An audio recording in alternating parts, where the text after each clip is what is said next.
Hi friends, welcome back to Shri Shilpa YouTube channel. ನಾನಿವತ್ತು ಸಾಂಬಾರು ಪುಡಿ ಮಾಡೋದು ಹೇಗೆ ಅಂತ ತೋರಿಸ್ತಾ ಇದ್ದೀನಿ. ಇಲ್ಲಿ ಮೊದಲಿಗೆ ನಾವು ಏನೇನು ತೊಗೊಬೇಕಂತ ತೋರಿಸ್ತಾ ಇದ್ದೀನಿ ವಿತ್ ಕ್ವಾಂಟಿಟಿ. ನಾನು ವೇಯಿಂಗ್ ಮಿಷಿನ್ ಮೇಲೆ ಇಟ್ಟಿರೋದ್ರಿಂದ ನೀವು ಅಲ್ಲೇ ನೋಡ್ಕೊಬೋದು ಎಷ್ಟು ಬೇಕಾಗುತ್ತೆ ಅಂತ. ಸೊ ಸಾಸಿವೆ, ಧನಿಯಾ, 3 ಥರ ಮೆಣಸಿನ್ಕಾಯಿ, ಬ್ಯಾಡಗಿ, ಗುಂಟೂರು ಮತ್ತು ಮಣ್ಕಟ್ಟು ಅಂತ 3 ಥರ ಮೆಣಸಿನ್ಕಾಯಿ ಬರುತ್ತೆ. 3 ಥರ ತೊಗೊಬೇಕು. ಮತ್ತು ಇಲ್ಲಿ ಜೀರಿಗೆ, ಪೆಪ್ಪರು, ಚಕ್ಕೆ, ಲವಂಗ ಮತ್ತು ಕೆಲವು ಕಾಳುಗಳು, ಬೇಳೆಗಳು ನಾವೆಲ್ಲ ಹಾಕ್ತೀವಿ. ನಾವು ಮರಾಠೀಸ್ ಆಗಿರೋದ್ರಿಂದ ನಾವು ಮರಾಠಿ ಸ್ಟೈಲಲ್ಲಿ ತೋರಿಸ್ಕೊಡ್ತಾ ಇದ್ದೀನಿ. ಸೊ ನೋಡಿ, ಈ ಬೌಲಲ್ಲಿ ತೊಗೊಬೇಕು. ಈ ಬೌಲು ಮೈನಸ್ ಮಾಡಿದ್ದೀನಿ. ಸೊ ಎಲ್ಲ ಒಂದು 150 ಗ್ರಾಮ್ ಅಷ್ಟು ಎಲ್ಲ ಥರ ಬೇಳೆಗಳು ತೊಗೊಂಡಿದ್ದೀನಿ. ನಿಮಗೆ ವಿತ್ ಕ್ವಾಂಟಿಟಿ ಏನಂತ ನಿಮಗೆ ಇಲ್ಲಿ ನೋಡ್ಬೋದು ನೀವು. ಸೊ ಹೆಸರುಬೇಳೆ, ಉದ್ದಿನಬೇಳೆ, ಕಡಲೆಕಾಳು, ಎಲ್ಲ ಥರ ಕಾಳುಗಳು ಹಾಕಿದ್ರೆ ತುಂಬ ಚೆನ್ನಾಗಿ ಬರುತ್ತೆ. ಸೊ ಇದು ಆ್ಯಕ್ಚುಲಿ ನಮ್ಮ ಮಮ್ಮಿ ಬಂದಿದ್ದರು. ಸೊ ಅವ್ರ ಹತ್ರ ಮಾಡಿಸ್ಕೊಂಡೆ. ನನಗೂ ಬರುತ್ತೆ, ಅವ್ರಿಗಿಂತ ಚೆನ್ನಾಗೇ ನಾನು ಮಾಡ್ತೀನಿ ಆ್ಯಕ್ಚುಲಿ. ಇವಾಗ ಸ್ಟಾರ್ಟಿಂಗ್ ಅವ್ರ ಹತ್ರ ಕೇಳ್ಕೊಂಡು ಮಾಡ್ತಿದ್ದೆ, ಬಟ್ ಇವಾಗ ನಾನೇ ಓನಾಗಿ ಮಾಡ್ತೀನಿ. ಅವ್ರು ಬಂದಿದ್ರಲ್ವ ಮನೆಗೆ, ಸೊ ಇಬ್ಬರು ಸೇರ್ಕೊಂಡು ಮಾಡಿದ್ರೆ ಚೆನ್ನಾಗಾಗತ್ತೆ ಮತ್ತು ಈಸಿ ಆಗುತ್ತೆ ಅಂತ ಹೇಳ್ಬಿಟ್ಟು ಮಾಡ್ತಾಯಿದ್ವಿ. ಸೊ ಹಿಂಗು ಒಂದು ಸ್ಪೂನಷ್ಟು ಹಾಕಿದ್ರೆ ಸಾಕು. ಜಸ್ಟ್ ಯಾವುದಂತ ತೋರಿಸ್ತಾ ಇದ್ದೀನಿ ಅಷ್ಟೇ. ಸೊ ಇದೆಲ್ಲ ತಗೊಂಡು ನಾವು ಒಂದೊಂದೇ ನೀಟಾಗಿ ಹುರ್ಕೊಬೇಕು. ಮೇನ್ ನಾವು ಮೆಣಸಿನ್ಕಾಯಿ, ಧನಿಯಾ ಪುಡಿ, ಧನಿಯಾ, ಮೆಣಸಿನ್ಕಾಯಿ ಎಲ್ಲ ನಾವು ಒಂದು ವಾರ, 2-3 ದಿವಸ ಒಳ್ಳೆ ಬಿಸಿಲಲ್ಲಿ ನಾವು ಫ್ರೈ ಮಾಡಿ ಒಣಗಿಸ್ಕೊಂಡ್ಬಿಟ್ರೆ ನಾವು ಜಾಸ್ತಿ ಫ್ರೈ ಮಾಡೋ ಅವಶ್ಯಕತೆ ಇರಲ್ಲ. ಇವೆಲ್ಲ ಈ ಬೇಳೆಗಳೆಲ್ಲ ನಾವು ಫ್ರೈ ಮಾಡಿಕೊಳ್ಳೇಬೇಕು. ಆದರೆ ಮೆಣಸಿನ್ಕಾಯಿ, ಧನಿಯಾ ನಾವು 2-3 ದಿವಸ ಬಿಸಿಲಲ್ಲಿ ಒಣಗಿಸ್ಕೊಂಡ್ಬಿಟ್ರೆ ಜಸ್ಟ್ ನಾವು ಪೌಡ್ರ್ ಮಾಡ್ಕೊಳ್ಳೋ ಮುಂಚೆ ಸ್ವಲ್ಪ ಬಿಸಿ ಮಾಡಿಕೊಂಡ್ರೆ ಆಯಿತು. ಅಷ್ಟೇ. ಇವೆಲ್ಲ ಸ್ವಲ್ಪ ಚೆನ್ನಾಗಿ ಹುರ್ಕೊಬೇಕು. ಸೊ ಯಾಕೆ ಹುರ್ಕೊಳ್ಳೋದಂದರೆ ತುಂಬ ದಿವಸ ಕೆಡಬಾರ್ದು ಅಂತ.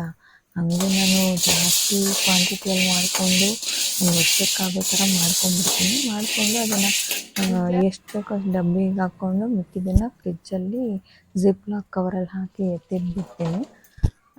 ಸೊ ನಿಮಗೆ ಅರ್ಥ ಆಗ್ತಿದೆ ಅಂತ ಅಂದ್ಕೊತೀನಿ. ಏನಿಲ್ಲ, ನಾನು ತೋರಿಸಿರೋ ಕಾಳುಗಳೆಲ್ಲ ವಿತ್ ಕ್ವಾಂಟಿಟಿನ ತೋರಿಸಿದ್ದೀನಿ. ಆಯಾ ಕ್ವಾಂಟಿಟಿಯಲ್ಲಿ ತೊಗೊಂಡು ಎಲ್ಲ ಈ ಥರ ಬಿಸಿ ಮಾಡ್ಕೊಬೇಕು. ಬಿಸಿ ಮಾಡಿಕೊಂಡು ಸ್ವಲ್ಪ ತಣ್ಣಗಾದ್ಮೇಲೆ ಮಿಷಿನ್ ತೊಗೊಂಡೋಗಿ ಪೌಡ್ರ್ ಮಾಡ್ಕೊಂಡು ಎತ್ತಿಟ್ಕೊಳ್ಳೋದು ಅಷ್ಟೇ. ಈಸಿನೇ.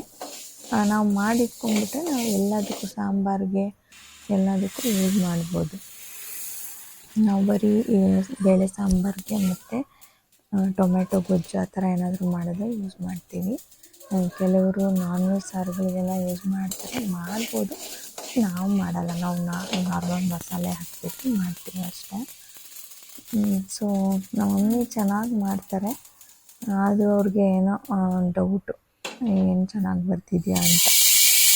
ಅದು ಏನು ಒಂದೊಂದನ್ನು ಚೆಕ್ ಮಾಡಿ ಫ್ರೈ ಮಾಡ್ತಾರೆ. ಆ ಫ್ರೈ ಮಾಡುವಾಗಲೂ ಚೆಕ್ ಮಾಡ್ತಾರೆ ಅದರಲ್ಲಿ ಏನಾದರೂ ಇದೆಯಾ ಅಂತ ನೋಡ್ಕೊಂಡು ಫ್ರೈ ಮಾಡ್ತಾರದವರು.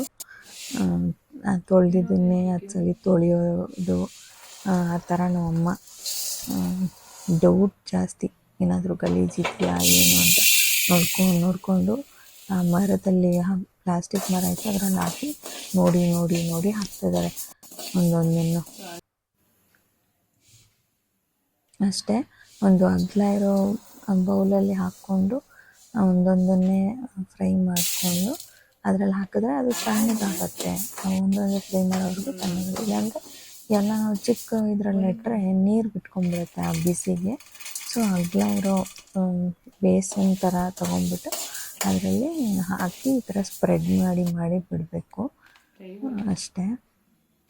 ಮತ್ತು ಸ್ವಲ್ಪ ಉಪ್ಪು ಹಾಕ್ಕೊಳ್ಳಿ. ಉಪ್ಪು ಹಾಕಿದ್ರೆ ಕೆಡಲ್ಲ ಬೇಗ ಅಂತ ಅಷ್ಟೇ. ಮತ್ತು ಟೇಸ್ಟು ಇರುತ್ತೆ. ತುಂಬ ಈಸಿ. ನೀವು ಟ್ರೈ ಮಾಡಿ ಒಂದ್ಸಲ ಮನೆಯಲ್ಲಿ.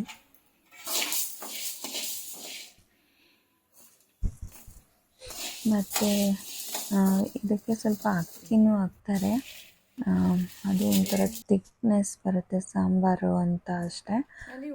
ಅಕ್ಕಿ ಹಾಕ್ಕೊಬೇಕು. ಮತ್ತು ಈ ಮಣ್ಕಟ್ಟು ಮೆಣಸಿನ್ಕಾಯಿ ಇದೆಯಲ್ವಾ, ಅದನ್ನು ತೊಟ್ಟು ಮುರಿದಿರನೂ ನೀವು ಹಂಗೆ ಹಾಕ್ಬೋದು. ಆಮೇಲೆ ನಾವು ಯಾಕಂದರೆ ನಾವು ಜಲ್ದಿ ಇಟ್ಕೊತೀವಲ್ಲ, ಅದರಲ್ಲಿ ಅದೆಲ್ಲ ಹೋಗಿಬಿಡತ್ತೆ. ಅದು ತೊಟ್ಟಲು ಸ್ವಲ್ಪ ಟೇಸ್ಟ್ ಇರುತ್ತೆ ಅಂತ ಅಷ್ಟೇ. ಅದನ್ನೇ ನೀವು ಬಿಡಿಸ್ಕೊಂಡು ಮಾಡೋಕ್ಕೆ ಹೋಗಬೇಡಿ, ಹಾಗೆ ಹಾಕ್ಕೊಳ್ಳಿ. ಬೇರೆ ಬ್ಯಾಡಗೆ ಮತ್ತು ಗುಂಟೂರಲ್ಲಿ ಆಲ್ರೆಡಿ ಇರಲ್ಲ. ಸೊ ಅದನ್ನೊಂದು ಹಾಗೆ ಮಾಡ್ಕೊಳ್ಳಿ, ಆಮೇಲೆ ಜಲ್ದಿ ಇಟ್ಕೊಳ್ಳಿ ಅಷ್ಟೇ.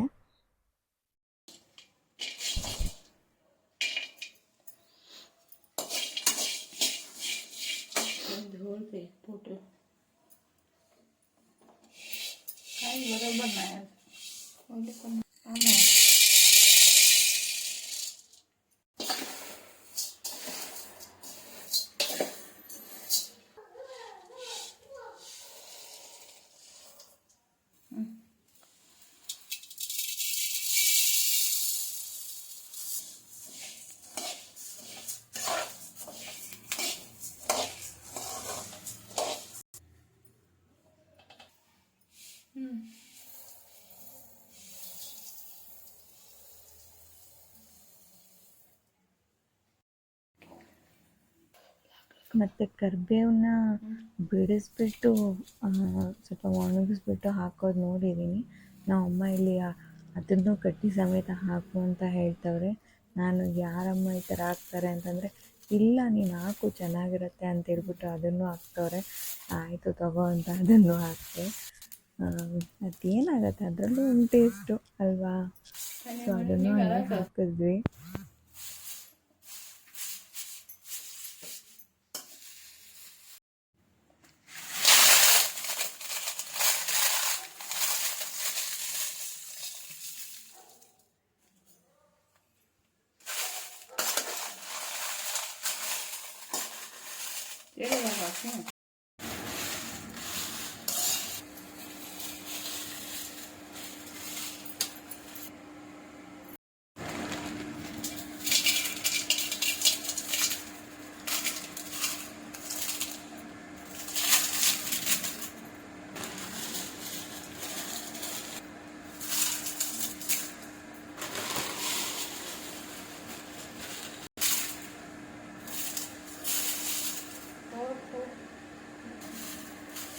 ಮತ್ತು ಏನಪ್ಪ ಇವಳು ಇದನ್ನೆಲ್ಲ ಬಿಸಿ ಬಿಸಿ ಪ್ಲಾಸ್ಟಿಕ್ ಬಾಕ್ಸಲ್ಲಿ ಹಾಕ್ತಾಳೆ ಅಂತ ಅದನ್ನು ಕಮೆಂಟ್ ಮಾಡಬೇಡಿ. ನಾವು ಎಲ್ಲ ತಣ್ಣಗೆ ಮಾಡಿಬಿಟ್ಟು ಅದೆಲ್ಲ ಹಾಕ್ತಾ ಇರೋದು. ಸೊ ನೀವು ಅಷ್ಟೇ ಪ್ಲಾಸ್ಟಿಕ್ ಬಾಕ್ಸಲ್ಲಿ ಹಾಕಂಗಿದ್ರೆ ಸ್ವಲ್ಪ ತಣ್ಣಗೆ ಮಾಡಿಬಿಟ್ಟು ಹಾಕಿ. ಸೊ ಅಷ್ಟೇ ಫ್ರೆಂಡ್ಸ್, ಸಾಂಬಾರು ಪುಡಿ ರೆಸಿಪಿ. ನಾನು ತೋರಿಸಿದ ಐಟಮ್ಸ್ನೆಲ್ಲ ತೋರಿಸಿದ ಕ್ವಾಂಟಿಟಿಯಲ್ಲಿ ತಗೊಂಡು ಚೆನ್ನಾಗಿ ಫ್ರೈ ಮಾಡಿಕೊಂಡು ಪೌಡ್ರ್ ಮಾಡ್ಕೊಂಡು ಬರೋದಷ್ಟೇ. ಅದನ್ನು ಜಾಸ್ತಿ ಮಾಡಿಕೊಂಡ್ರೆ ಸ್ಟೋರ್ ಮಾಡ್ಕೊಳ್ಳಿ ಫ್ರಿಜ್ಜಲ್ಲಿ. ಆಚೆ ಇಟ್ರೇನೂ ನಡೆಯುತ್ತೆ, ಉಪ್ಪು ಹಾಕಿರ್ತೀವಿ. ಬಟ್ ನಾವು ಸೇಫರ್ ಸೈಡ್ ಒಳಗಡೆ ಇಟ್ಕೊಂಡ್ಬಿಡ್ತೀವಿ, ಯಾಕಂದರೆ 1 ವರ್ಷ 6 ತಿಂಗಳ ಹತ್ರ ಯೂಸ್ ಮಾಡ್ತೀವಲ್ಲ, ಅದಕ್ಕೋಸ್ಕರ. ಸೊ ಈ ವಿಡಿಯೋ ನಿಮಗೆಲ್ಲ ಲೈಕ್ ಆಗಿದ್ದರೆ ಒಂದು ಲೈಕ್ ಮಾಡಿ, ಶೇರ್ ಮಾಡಿ ಮತ್ತು ಕಮೆಂಟ್ ಮಾಡಿ. ಪ್ಲೀಸ್ ಮರಿದಿರ subscribe to Shrishilpa YouTube channel. Hope ನಿಮಗೆಲ್ಲ ಈ ವಿಡಿಯೋ ಇಷ್ಟ ಆಗಿದೆ ಅಂದ್ಕೊತೀನಿ. ಮತ್ತು ನೆಕ್ಸ್ಟ್ ಬ್ಲಾಗಲ್ಲಿ ಸಿಗ್ತೀನಿ. ಬಾಯ್ ಬಾಯ್.